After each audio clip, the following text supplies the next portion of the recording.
প্রিয় বন্ধুগণ, আজকে ভিন্নধর্মী গল্প শোনাবো।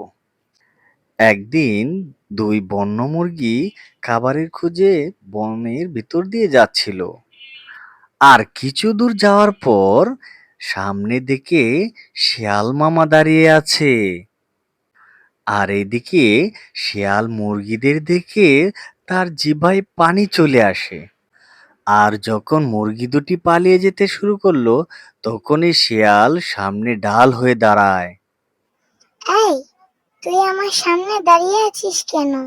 সামনে থেকে সরো, আমি জঙ্গল থেকে পালিয়ে যাব। হা, আমি তোদের ঘরে যেতে দেব না। আজ তোদের মজা করে চিবিয়ে চিবিয়ে খাবো। হা হা হা। অনেক দিন আমি মুরগি খাই না। হা হা। আজ তোদের খেয়ে আমার তৃপ্তি ভরবে। হা হা হা। তুই এসব কি বলছিস? তুই কি জানিস না এই জঙ্গলে কেউ কারো প্রাণ নিতে পারে না? তুই কি মহারাজের হুকুম মানবি না? আমি কিন্তু সিংহ মহারাজকে বলে দিব তুই যে এরকম করতেছিস। আরে রাখ তোর সিংহ মহারাজের কথা। আমি যে তোকে খাবো, সিংহ মহারাজ দেখবে নাকি? আর তোকে খেয়ে ফেললে সিংহ মহারাজ তো বুঝতেই পারবে না। আর তুই কিভাবে বিচার দিবি? চিৎকার কণ্ঠে, তোমরা কি কেউ আছো জঙ্গলে? আমাদের বাঁচাও, এই পাজি শিয়ালের কাছ থেকে আমাকে রক্ষা করো। আল্লাহর রহমতে কেউ আমাকে সাহায্য হা হা হা হা হা। কেউ আসবে না তোকে বাঁচাতে এই নির্জন জায়গায়। আজ তোকে আমি খাবোই খাবো। আমার হাত থেকে তোকে কেউ বাঁচাতে পারবে না। ওরে বাবা, এটা আবার কি? এটা দেখছি অনেক বড় বানর। আজ তুই বানরের জন্য বেঁচে গেলি।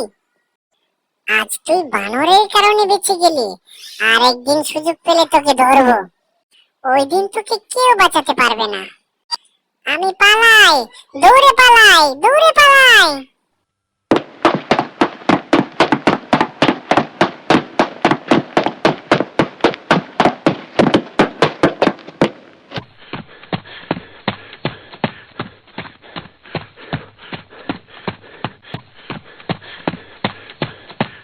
কিরে মুরগির দল, শিয়াল কি তোদের খেতে চেয়েছিল?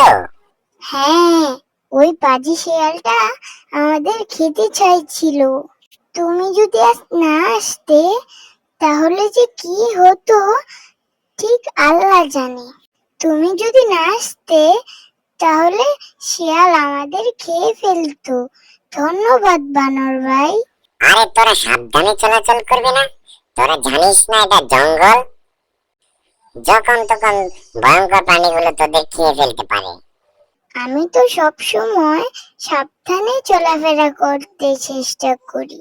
এখন বাইরেও খাবার নেই, তাই একটু জঙ্গলে ঢুকে পড়েছি। শিয়াল তো বলে গেল সে একা আমাকে পেলেই খেয়ে ফেলবে।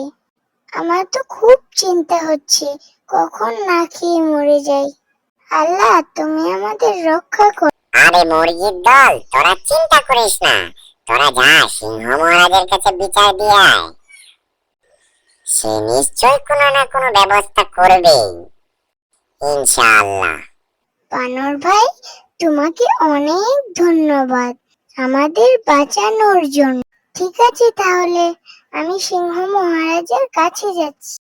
আর সিংহ মহারাজ তার সিংহাসনে বসে আছে। আর মুরগিটি আস্তে আস্তে তার কাছে এলো। কিরে মুরগি, তুই এখানে কেন এসেছিস? কোনো দরকার নাকি?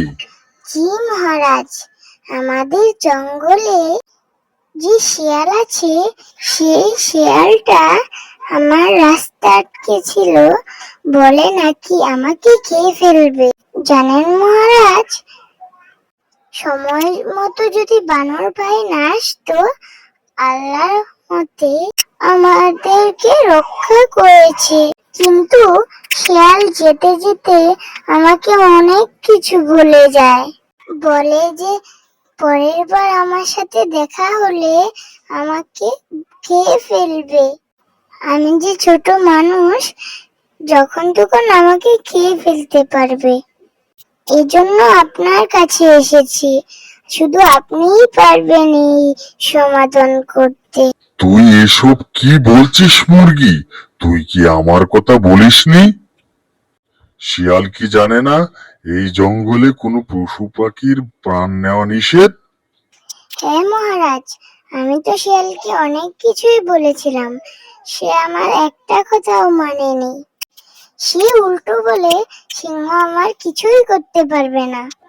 কি, এত বড় সাহস! সে আমার কথা অমান্য করে, সে আমার কথা মানে না। তুই নিশ্চিন্তে থাক, আমি দেখছি, দেখি শিয়াল কি করে, আমি তাকে দেখে নেব।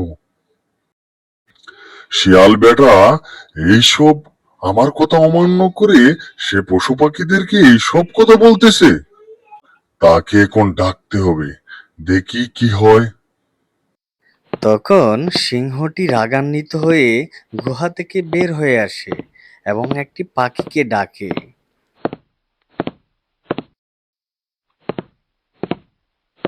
এই পাখি, তুমি গাছ থেকে নিচে নেমে আসো, তোমার সাথে অনেক কথা আছে, নিচে চলে আসো।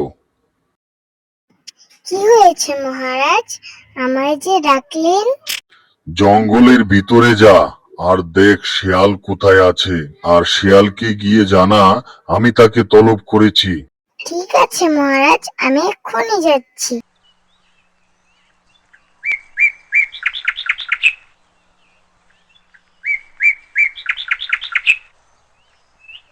শিয়াল, এই শিয়াল, ওঠ। আজকে যে ঘুম দিয়েছে বেটা মনে হয় গল্পটাকে উঠবে না। এই শিয়াল, তাড়াতাড়ি ওঠ, সিংহ মহারাজ তোমাকে তলব করেছেন। সিংহ মহারাজের কাছে চল তাড়াতাড়ি। কি হয়েছে পাখি, আমাকে ডাকাডাকি করতেছো কেন? আর সিংহ মহারাজ কেনই বা আমাকে ডেকেছে? তোমাকে সিংহ মহারাজ এখনই যেতে বললো, আশা করি যাবে। বন্ধুগণ, ভিডিওটি কেমন লেগেছে কমেন্ট বক্সে অবশ্যই জানাবেন, আর এর পরের পর্ব ডেসক্রিপশন বক্সে দেওয়া থাকবে। ধন্যবাদ সবাইকে।